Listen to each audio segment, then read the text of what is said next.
পৃষ্টি হৰং দেব মই তেওঁকহে প্ৰণাম কৰিলোঁ তেনেহ'লে তুমি বাৰু তুমি কাক প্ৰণাম কৰিলা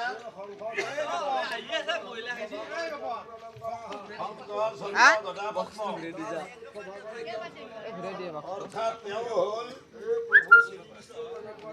মই প্ৰণাম কৰিলোঁ শংকৰক আৰু তুমি প্ৰণাম কৰিলা এই হৰি হৰৰ বোলে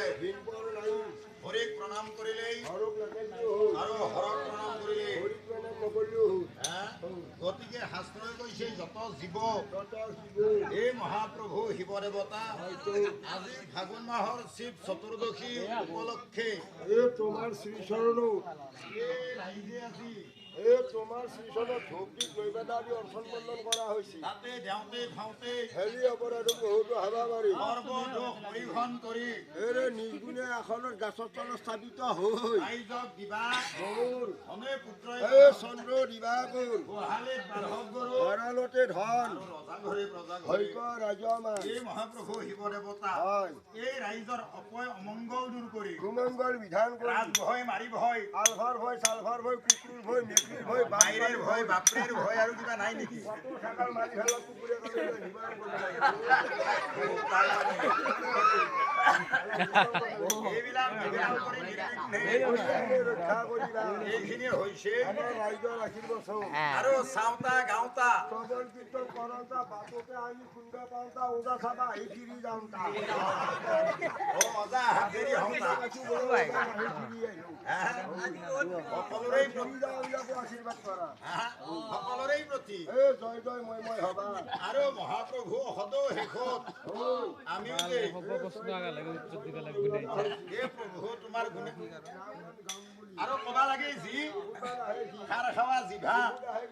কবা লাগে যদি ৰামৰ কথা কিহৰ ভাঙালাউৰ কথা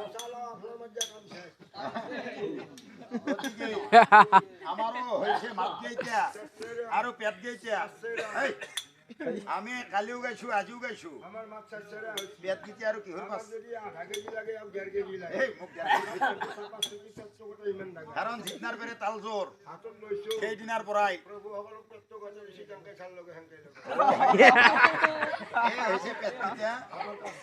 গতিকে কবা লাগে যি এই মহাপ্ৰভু শিৱ দেৱতা গতিকে আমাৰ ফালে সুদৃষ্টি কৰি নাচালে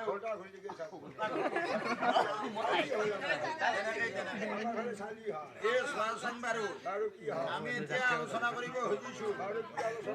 এই দক্ষৰ যজ্ঞৰ পথ বাৰু দক্ষৰ কেনেকৈ যজ্ঞ কৰিলা কেনেকৈ ধ্বংস হয় সেইখিনি নামত আমি আলোচনা কৰা এইখিনি কথা অলপমান আলোচনা কৰিম বাৰু কেনেকৈ বাৰু অৱধিৰে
কথা কহিলা